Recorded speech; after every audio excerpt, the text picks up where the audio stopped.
Smells like money. That smell, gasoline mixed with cut grass and hot iron. It hit farmers different in 1903. It meant the end of feeding horses at 4 in the morning. It meant one man could do the work of 12. Gasoline-powered tractors didn't arrive with a big announcement.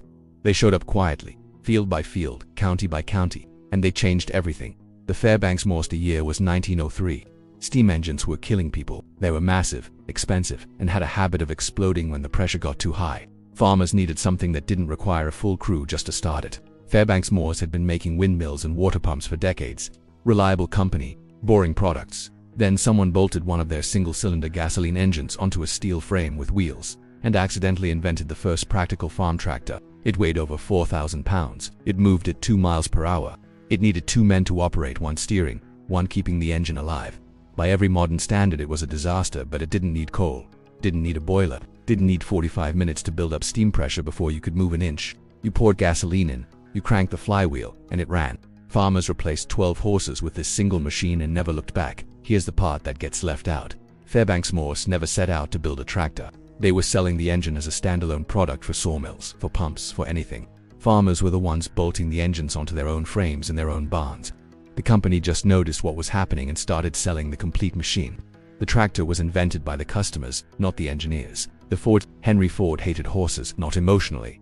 Economically, he sat down with a pencil and a ledger and calculated that 1/3 of all American farmland was being used exclusively to grow food for horses. 1/3 of the country's most valuable resource, just to feed the machines that were supposed to do the work. In 1917, Ford released the Fordson Model F. It weighed 2,400 pounds. It cost $395, roughly $5,000 in today's money.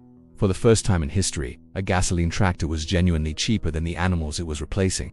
By 1923, Ford was moving over 100,000 Fordsons a year. 76% of every tractor sold in the United States was a Fordson. Competitors were watching their market share disappear and had no answer for it. International Harvester, Case Massey, all of them scrambling, but the Fordson had a flaw that Ford knew about and didn't fix. If the front-mounted plow hit a buried rock or a hard stump, the tractor's nose would lift. The engine weight was too far back. The machine would flip backward instantly, without warning, and pin the driver underneath. Hundreds of farmers died. The press started calling it the Fordson death flip. Ford knew, the engineers knew, the fix wasn't complicated. They didn't add it for years. The sales were too good to slow down for something as inconvenient as dead customers. The International Harvester 10. Farmers gave it a name before the company could. They called it the 1020 because it produced 10 horsepower at the drawbar and 20 at the belt pulley. International Harvester released the McCormick Deering 1020 in 1923, and it sold over 215,000 units before production ended. What made it different wasn't the horsepower, it was the fuel. The 1020 could run on kerosene, dirtier than gasoline, harder on the engine, but available at every general store in every small town in America for almost nothing per gallon. You started it on gasoline, let the engine warm up for a few minutes until the metal was hot enough, then flipped a lever and switched over to kerosene. Farmers who couldn't afford premium fuel could afford this, but the 1020's real legacy had nothing to do with kerosene. It introduced the power takeoff shaft, a spinning steel rod mounted at the rear of the tractor that transferred engine power directly to attached implements. Before this, every attachment, every mower, every baler, every corn picker had its own separate engine bolted to it. You were essentially running multiple engines in one field. After the power takeoff, one tractor could run everything. You connected a shaft, engaged a lever, and the implement ran off the tractor's own engine. That single invention is still present on every tractor manufactured on Earth today, 100 years later, unchanged in concept. The John Deere Model A. John Deere almost didn't survive the 1930s. The Dust Bowl had turned the Great Plains into powder. Topsoil that had taken 10,000 years to form was blowing into the Atlantic Ocean. Banks were seizing farms by the thousands. Nobody was buying equipment. Deere was running payroll on credit and hoping the weather changed. In 1934, Deere released the Model A anyway. The engine burned distillate fuel, a grade sitting between kerosene and gasoline in refinement, cheap and accessible. It produced 18 horsepower at the drawbar. It started by hand crank or by an optional electric starter that cost extra, but the Model A had something no other tractor offered: adjustable rear wheel spacing. A farmer could slide the rear wheels in or out along the axle to match the exact row spacing of whatever crop they were growing. Corn rows ran one width, cotton ran another, soybeans another. Before this, tractors either fit your rows or they didn't. The Model A fit everyone's rows. Over 328,000 units were built over 16 years. Farmers called it the Poppin' Johnny because the two-cylinder horizontal engine fired at uneven intervals and made a sound unlike anything else in a field. A low, rhythmic pop-pop-pop that carried over a mile of open farmland. You didn't need to see the tractor.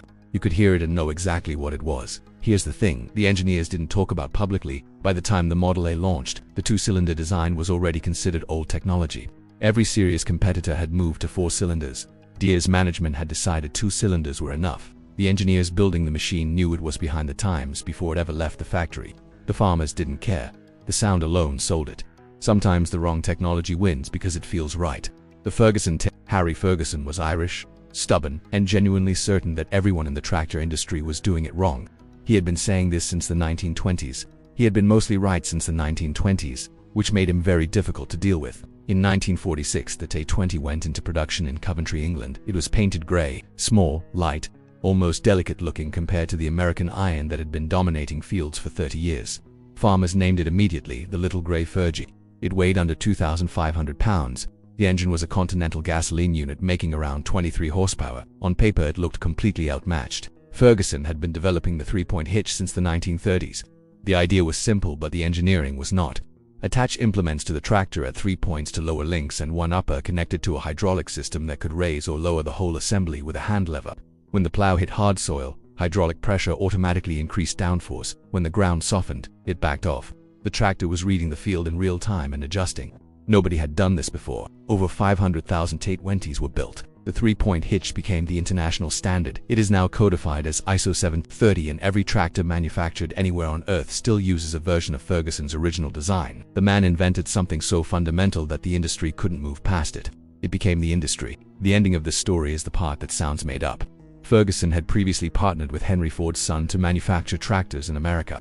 Ford eventually cut him out of the deal without negotiation and started building the same tractor with the same hitch under a different name. Ferguson sued. In 1952, a court awarded him $900,000, roughly $11 million today. He used the money to fund a new Formula One racing team and a line of Ferguson automobiles. Both projects failed completely. The man who standardized global agricultural equipment couldn't figure out how to sell a car, the Allis-Chalmers WD-45, by the early 1950s. The gasoline tractor had been solved. Every major problem that had plagued the machines for 50 years had been addressed, tested, and corrected. Weight distribution, fuel flexibility, operator ergonomics, hydraulic systems, row crop geometry. The industry had worked through all of it. Allis-Chalmers understood this better than anyone. The WD-45, released in 1953, was not the most powerful tractor on the market. It was not the cheapest. It was not the first to introduce any single feature.